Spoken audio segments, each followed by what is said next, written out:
Good morning दोस्तों। आज की क्लास अंतःस्रावी तंत्र पे आधारित है। अंतःस्रावी तंत्र हार्मोन उत्पादक ग्रंथियों का एक जटिल नेटवर्क है। किसका? हार्मोन उत्पादक ग्रंथियों का एक जटिल नेटवर्क है जो हमारे शरीर की विभिन्न प्रक्रियाओं को नियंत्रित करता है, जैसे कि वृद्धि, विकास, प्रजनन और चयापचय, जिसे हम मेटाबॉलिज्म कहते हैं।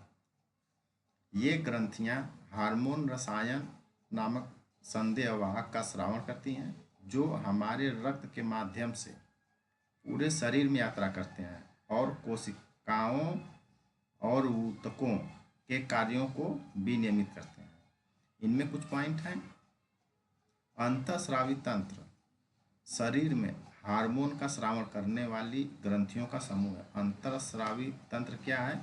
शरीर में जो है हार्मोन स्रावित करने का एक सामूहिक ग्रंथि है। हार्मोन रासायनिक संदेशवाहक है। हार्मोन्स क्या है? रासायनिक संदेशवाहक है जो विभिन्न अंगों और प्रणालियों के कार्यों का समन्वय करता है। यह तंत्र शरीर की विकास प्रक्रिया, चयापचय, प्रतिरक्षा, प्रजनन और व्यवहार को नियंत्रित करता है। चयापचय को हम जो है इंग्लिश में मेटाबॉलिज्म कहते हैं। अंतःस्रावी तंत्र और तंत्रिका तंत्र मिलकर होमियोस्टेसिस बनाए रखने में सहायता रखते हैं। क्या बनाने में सहायता करते हैं? होमियोस्टेसिस ये बनाते हैं अंतःस्रावी तंत्र और तंत्रिका तंत्र मिलकर के। अंतःस्रावी तंत्र कई होते हैं, जिसमें है आपकी पहला है पीयूष ग्रंथि, दूसरा है पीनियल ग्रंथि, तीसरा है थायराइड ग्रंथि, चौथा है पैराथायराइड ग्रंथि, पांचवा है अधिवृक्क ग्रंथि, छठा है अग्नाशय ग्रंथि और सातवां है जनन ग्रंथि। ये जो है हमारी अंतःस्रावी ग्रंथियां हैं जो हमारी बॉडी में पाई जाती हैं। पहला इसमें है पीयूष ग्रंथि, पिट्यूटरी ग्लैंड। पीयूष ग्रंथि जिसे हाइपोफिसिस के नाम से भी जाना जाता है। पीयूष ग्रंथि को किस नाम से जानते हैं? हाइपोफिसिस के नाम से जानते हैं। यह एक छोटी मटर के आकार की होती है। ये कितनी बड़ी होती है? एक छोटी मटर के आकार की ग्रंथि है जो मस्तिष्क के आधार पर स्थित है। कहाँ पे पाई जाती है? मस्तिष्क के आधार पर पाई जाती है। इसे हम पीयूष ग्रंथि को ही हम मास्टर ग्रंथि बोलते हैं, क्योंकि यह शरीर के अन्य अंतःस्रावी ग्रंथियों को नियंत्रित करती है। शरीर के क्या है? अंतःस्रावी ग्रंथियों को किसको नियंत्रित करती है? शरीर के अंतःस्रावी ग्रंथियों को नियंत्रित करती है।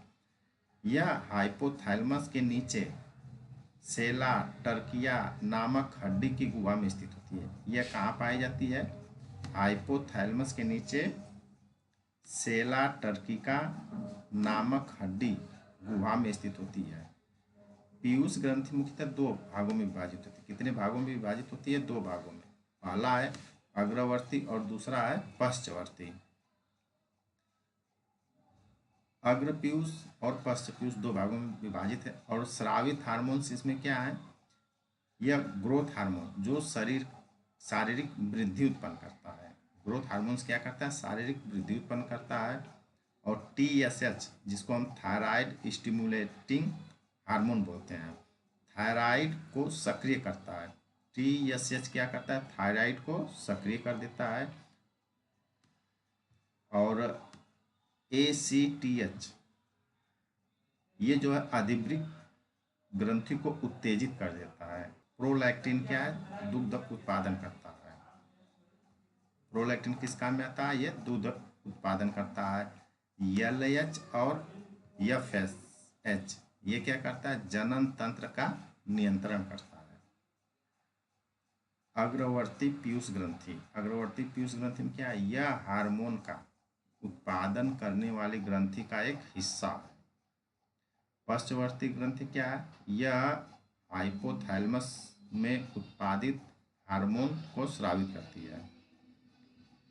ये रहा आपकी पूरी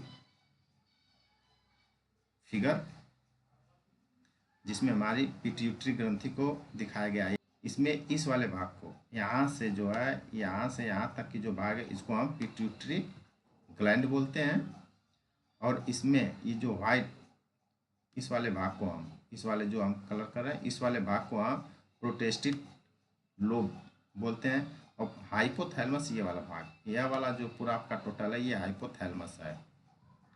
पिट्यूटरी स्टाल, पिट्यूटरी स्टाल ये वाले जो पूरे भाग है ये वाले, इसको हम पिट्यूटरी स्टाल बोलते हैं। और एड्रेनल लोब ये वाले भाग को हम एड्रेनल लोब बोलते हैं।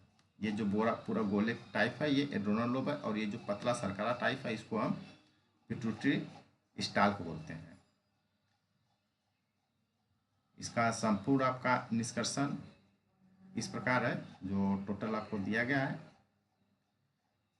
पीयूष ग्रंथि शरीर के लिए एक महत्वपूर्ण ग्रंथि है जो हार्मोन का उत्पादन करती है। किसका उत्पादन करती है? यह पीयूष ग्रंथि हार्मोन का उत्पादन करती है और शरीर के अंतःस्रावी तंत्र को नियंत्रित करती है।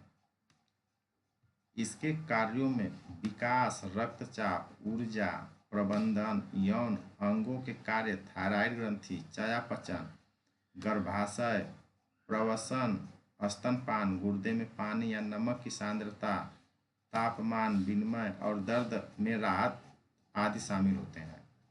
पीयूष ग्रंथि के विकार को पहचानना और उनका इलाज करना महत्वपूर्ण है क्योंकि वे शरीर के विभिन्न कार्यों को प्रभावित कर सकते हैं।